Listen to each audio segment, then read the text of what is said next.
What's up, positive people? You got Dana here, and it is 1 in the morning, and I am in the process of studying. Right now, I am taking notes for my poli-sci class and my biology class, my gardening class. What I have figured as my routine kind of is as follows. We get all of our work on Monday morning, and all of that work comes through at midnight. Most of my assignments are due, like my discussion questions are due on Thursday. And then any like additional discussion, like responding to people, quizzes, all that stuff is due Saturday at 11:59. And then new assignments come out Sunday at midnight. So what I typically do is make Monday and Tuesday my notes days. So I can't sleep. So instead of me tossing and turning in the bed, I get up and I take notes. I've done quite a bit of note taking, and then when I go to work, I also print out like all of the work that needs to be printed out. So like for poli-sci, we got, there's an abstract for every week, which I really like because then you can kind of go through the list, and it helps with studying because if you just follow the list, by the time you get to midweek, you're already ready to take the quiz because you've gone through the list. So next week is actually midterms. So it's really important that this week I take really good notes, and then I'm actually going to go back and use all of my past quizzes as study guides. Thankfully, up to now, I've gotten hundreds on all of the quizzes, and a couple of the things that I've been using to study with outside of the book just to streamline things is Quizlet. I mean, obviously, there have been people that have used the book that I'm using in the past, so you can always go online and find somebody who's done a Quizlet on whatever book you're using for your courses. I typically do like a quick note taking using Quizlet, and then I'll go back through, and at the end of every section there's an area where there are certain questions asked, and thankfully my teachers aren't cruel. So usually what I'll do is after I've gone through Quizlet, I will answer all of the review questions, and that's my notes. I go on Quizlet, get the definitions, and then I go back through and then I answer all the review questions. And typically half of the review questions are already answered through the Quizlet, but it's good to go back and expound on all the concepts, and then you get like a decent idea of every chapter. I'm trying to at least get through the first read, and then when I read it, I read out loud. I noticed that when I read things out loud, I comprehend and remember a lot better. But definitely if I can read it aloud twice, it stays there. Now, child, if I did that with Chinese, I'd be to HSK3 by now, but that's another conversation. So I'm going back for, world languages, and that would be the degree. It's not an associate's degree, it's actually a bachelor's degree. So I'll get my AA, and then it'll be a direct transfer AA to complete a bachelor's in world languages. So basically when I graduate, it'll be like a general degree unless I decide to declare something else. It's really important to me to take as many foreign language courses as I can. I'm going to make sure that when I go through the list of all the credits that I need, that I'm making sure that I'm making foreign language a priority. This coming quarter, which is summer quarter, we have Spanish as an option online. So hopefully the class won't be full by the time I'm ready to start applying for classes, and then I'll apply for that. I looked into Japanese and Chinese, and those will be available in the fall. And as far as like registering for those classes, the more credits you have, the earlier you can register. Obviously, they want to prioritize students that are close to graduating so that they can get those necessary classes and credits into graduate, which I completely understand and I'm okay with. And there are so many other things that I need to take that I'm not really tripping about missing foreign language per se. It's just really important to me that I start getting that in, because for work, having that practical knowledge is going to be good for me. As far as like just translation at work right now, I'm using Google Translate, which is not reliable at all, as well as like the stuff that I picked up.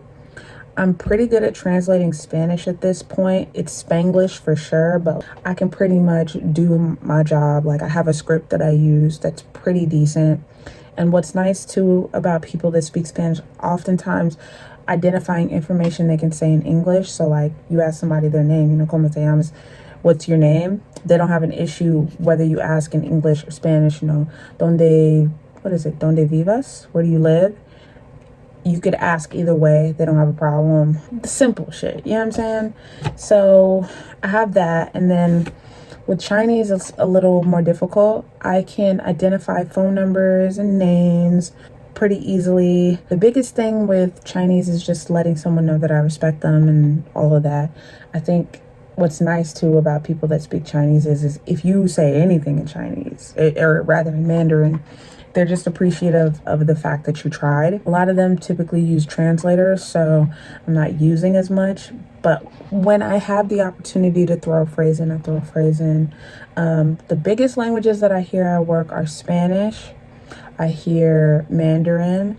I have had quite a couple of calls for Cantonese. The international district is full of people who don't have English as a first language. So I just want to be not necessarily conversational, but I want to have a script down for Spanish, which I pretty much have, Mandarin, Cantonese, Vietnamese, and Korean. Russian would be something that I consider, as well as Tigrinya, I think, and Arabic. If I could get scripts down for all of those languages, I'd be really happy. And that's like something that I can use in my day-to-day to tighten up my skills while I wait for classes.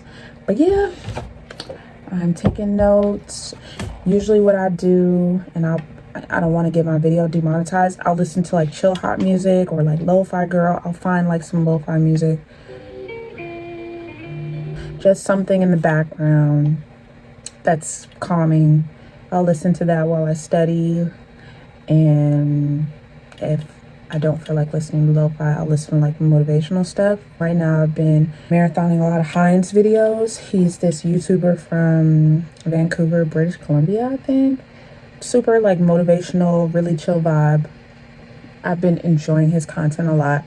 The main thing right now, especially now that I'm back in school, is feeding myself good content, making sure everything that I'm taking in, everything that I'm listening to, everything that I'm watching feels good. Obviously, I watch a lot of fuckery too. Like, we've been binging The Circle, the second season, and obviously everything you put into your body is not going to be the best, but I'm doing the absolute best that I can to make sure that I feel productive so that I can do my best in school, so that I can hopefully get some scholarships, because the costs are costly. I did not apply for financial aid. I just didn't want to deal with paperwork. You can call me dumb, you can call me stupid, and I definitely am not going to take out student loans.